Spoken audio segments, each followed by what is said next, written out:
Hi guys, எல்லாருக்கும் வணக்கம். நான் இருக்க லொக்கேஷனுக்கு பேக் சைடில் இருக்க கேம்பில் வந்து பழைய ஆட்கள்லாம் வேலை முடிஞ்சு போய் புது ஆட்கள் புது வேலைக்காக வந்திருக்காங்க. நைட்டு 11 மணிக்கு இது நின்று வேடிக்கை பார்த்துருந்தேன். அப்புறம் ரூமுக்கு வந்து தூங்கிட்டு காலைல எழுந்திரிச்சிட்டு மொதல் வேலையாக ட்ரெஸ் துவைக்க வந்துட்டேன். நான் துவைச்சு 4-5 நாள் ஆகிப்போச்சு, அதனால தான். அப்புறம் ரூமுக்கு வந்துட்டு இந்த முருங்கை பொடி லெமன் அதெல்லாம் போட்டு சுடு தண்ணியில் அப்படியே மிக்ஸ் பண்ணி அது ஒரு ட்ரிங்க்ஸ் மாதிரி அடித்தேன். கிச்சனில் வந்து பார்த்தா இன்னைக்கு மீன் குழம்பாமா பக்கத்து ரூமில்.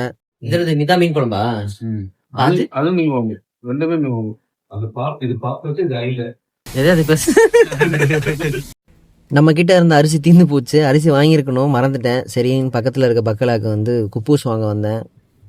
அந்த பாக்ஸ்லேருந்து நமக்கு தேவைன்னா 2 குப்பூஸ் மட்டும் எடுத்துகிட்டு அங்கே கவர் இருக்கும், அதை அப்படி கிழிச்சு எடுத்து அதில் போட்டு எடுத்துகிட்டு வர வேண்டியது தான். 2 குப்பூஸ் ₹1. ஃப்ரிட்ஜில் ரூம்மேட்ஸ் வச்சிருந்த லெமன்லேருந்து ஒரு 3 எண்ணெய் எடுத்து நான் யூஸ் பண்ணிட்டேன். சரி, அதனால் அவங்களுக்கு வாங்கி அதிலே வச்சிருவோம் அப்படின்னு சொல்லிட்டு 3 வாங்கினேன். 2 சேர்த்து ₹2 போச்சு.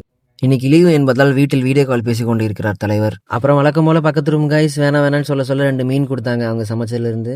அவங்களுக்கு ஒரு நன்றியை சொல்லிட்டு அப்படியே குளிச்சுட்டு வந்து சாப்பிட உட்காந்தாச்சு. அப்புறம் நம்ம வாங்கிட்டு வந்த குப்பூஸ் சொன்னேன், ஆல்ரெடி நம்ம வச்சிருந்த சாம்பார், சூடு பண்ண சாம்பார், அது கூட அவங்க கொடுத்த மீன் குழம்பும் மீனும் வச்சு சாப்பிட்டு வேலைக்கு கிளம்பியாச்சு. அப்புறம் நம்ம துவைச்சு போட்டிருந்ததுல ஹூடியும் சாக்ஸும் மட்டும் எடுத்துட்டு அப்படியே நடக்க ஆரம்பிச்சிட்டேன். இன்னைக்கு ஓரளவுக்கு வெயில் தான், வெயிலும் ப்ளஸ் காத்தும். சைக்கிளில் போகிறவங்க கூட அவர் போட்டிருக்க ஹெல்மெட்டும் அதே மாதிரி ஆக்சசரிஸ் போட்டு தான் போகணும். வேலைக்கு வந்தாச்சு. சண்டே ஒர்க் டே.